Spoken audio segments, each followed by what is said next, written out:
Your screen right here as this information just coming in from the Secret Service, providing this lengthy statement here after a shooting involving a man near the White House. Obviously, the type kind of small there, but I am going to read the statement for you.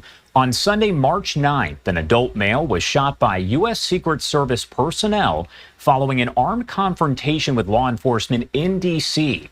Earlier Saturday, local police shared information about a suicidal individual who may be traveling to Washington, D.C. from Indiana. Around midnight, members of the Secret Service encountered the individual's parked vehicle near 17th and F Streets Northwest. Now, they also saw an individual on foot matching the description nearby. As officers approached, the individual brandished a firearm and an armed confrontation ensued, during which shots were fired by our personnel. The suspect was transported to an area hospital, his condition unknown. There were no reported injuries to Secret Service personnel. The incident is under investigation by the Metro Police Department Internal Affairs Division's Force Investigations Team, which investigates all law enforcement officer-involved shootings in the District of Columbia. Again, that is a statement here coming in moments ago from the spokesperson for the Secret Service.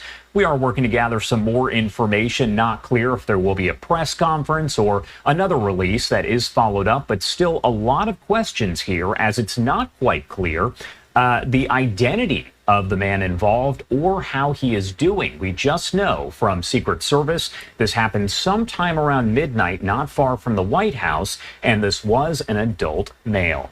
Again, they did receive that information about a man traveling to Washington, D.C. from Indiana. We are working to piece it together, and we'll bring you updates as we do get them.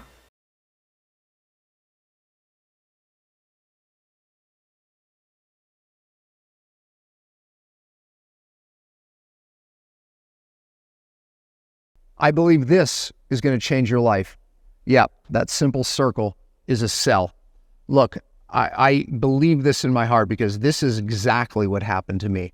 I was questioning, do I have a thyroid problem? And that's why I have no energy.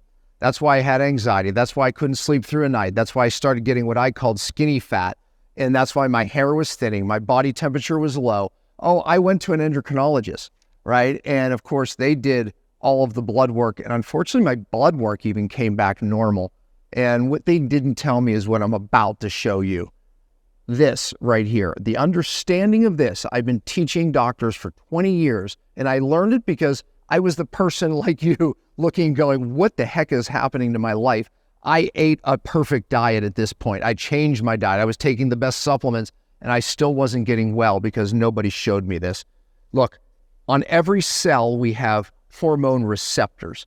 It's those receptors where the magic is as far as how healthy we feel hormonally, energy, how well our brain works. And here's what I mean. If we just take thyroid hormone has to attach, any hormone for that matter, but they have to attach to these receptors. When they do, they get their message in the cell.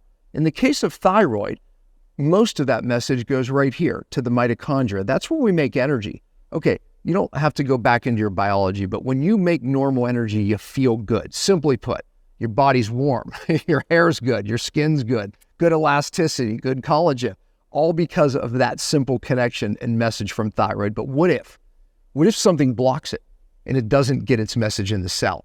Okay, for starters, it doesn't matter what your blood levels look like. So if your blood levels out here of hormones, like me, I went to the endocrinologist, ran the blood work, normal, frustrated, because I knew my thyroid wasn't working right? But what they weren't explaining to me is that the thyroid hormone has to get its message in the cell. And when it doesn't matter what the blood levels are. Now look, some people, the blood levels end up coming off, they go out of range, and we get put on a medication and a hormone of sorts. And okay, it can make the blood levels normal, but you go, wait a minute, I still don't feel well. My hair's still not right. My skin's still not right. My energy's still not right. I still don't go to the bathroom normal because it does cause constipation. Okay, same problem. We need to ask ourselves a different question.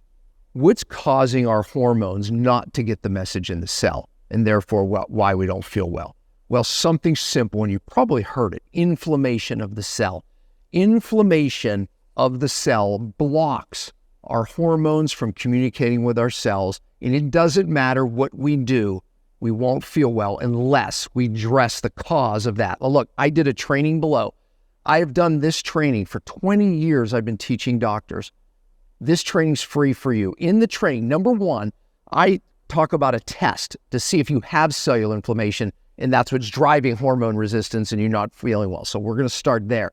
But I also talk about the causes that even alternative doctors, let alone allopathic, regular doctors, if you will, aren't talking about, that are driving the epidemic of cellular inflammation, and why we even have a drive of so many autoimmune conditions where literally our own body's attacking itself. And in the case of thyroid, most of it is brushed under the rug. They don't even test for autoimmune, let alone understand the cause of it.